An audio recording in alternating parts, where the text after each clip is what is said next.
Tanya AP anda. Tanya AP anda.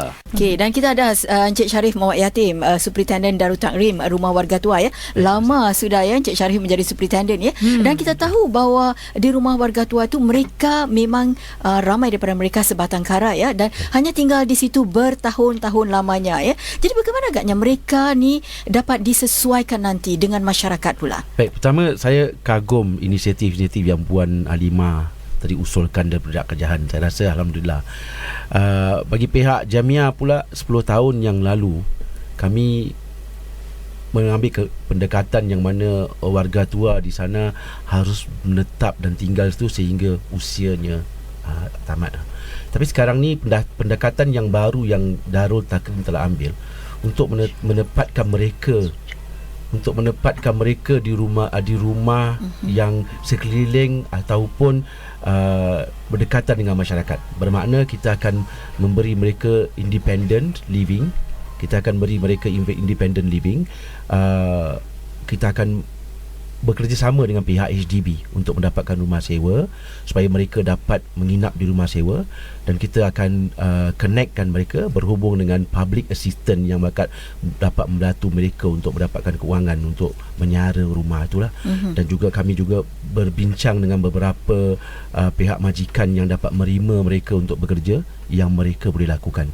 Jadi matlamat Jamia sekarang bukanlah hanya untuk memastikan mereka selamat sahaja di rumah Darul Ma'wah dan hingga akhir hayat mereka. Kami juga memikirkan sesuatu yang terbaik supaya mereka dapat berinteraksi bersama masyarakat, iaitu mereka berhidup sendiri, tak lagi bergantung atau duduk di rumah tumpangan untuk selama-lamanya. Saya rasa ini satu inisiatif yang baru yang mana kita harus fikirkan. Kalau kita tak buat inisiatif ni, nanti bertambahnya bilangan warga tua yang nak menetap di rumah tumpangan mungkin tak dapat peluang, dan itulah bukan matlamat kerajaan yang akhirnya duduk di rumah tumpangan warga tua. Itu harus kita lupakan.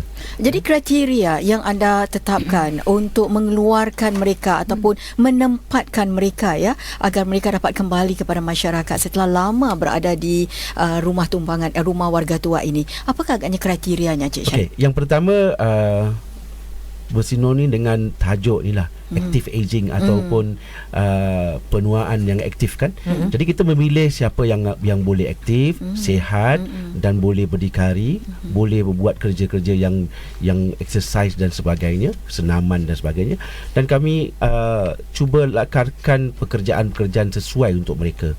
Jadi mungkin mereka seorangan di sana, tapi kita akan cari pasangan sesama mereka yang tinggal bersama untuk bersama-sama kita pergi ke HDB mendapatkan rumah sewa, dan kita menetapkan diorang di kerja yang majikan dapat membantu diorang. Sekiranya tak ada pasangan dalam rumah tu, tapi HDB dah sedia nama senarai-senarai yang memerlukan pasangan untuk tinggal sama, maka kita cuba berusaha dapat daripada senarai dari HDB tu.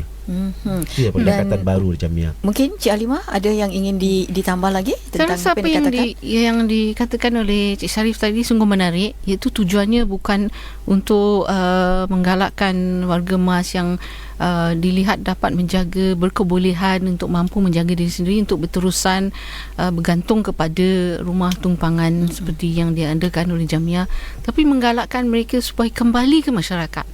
Dan saya ingin menekankan bahawa peranan yang dimainkan oleh keluarga, peranan sokongan yang diberikan oleh keluarga, sokongan yang diberikan kepada masyarakat oleh masyarakat amatlah penting bagi keluarga, bagi warga mas kita, kerana sokongan tersebutlah akan menentukan kesihatan fizikal, emosi dan mental mereka.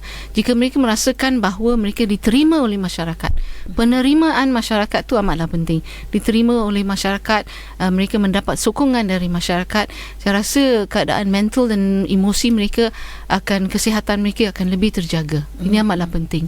Kita akan berperkatakan lebih banyak lagi tentang bagaimanakah agaknya seseorang itu boleh menyertakan diri mereka ataupun anak-anak boleh menyertakan ibu bapa mereka, warga emas mereka untuk program-program home help services, Cik Halimah ya. Dan begitu juga dengan penjagaan serba lengkap di rumah, dan apa yang boleh dilakukan dari segi kita mendapat geran kalau sekiranya memang sekarang ini kita tahu bahawa ramai anak-anak yang bekerja ya. Jadi ibu bapa bapa kadang-kala mereka tidak mahu menghantar ibu bapa ke rumah-rumah yang boleh menjaga mereka, ya. Mereka ingin untuk mendapatkan orang yang menjaga mereka. Jadi apakah yang boleh mereka lakukan dengan mendapat geran dan sebagainya. Jadi kita akan kembali selepas ini.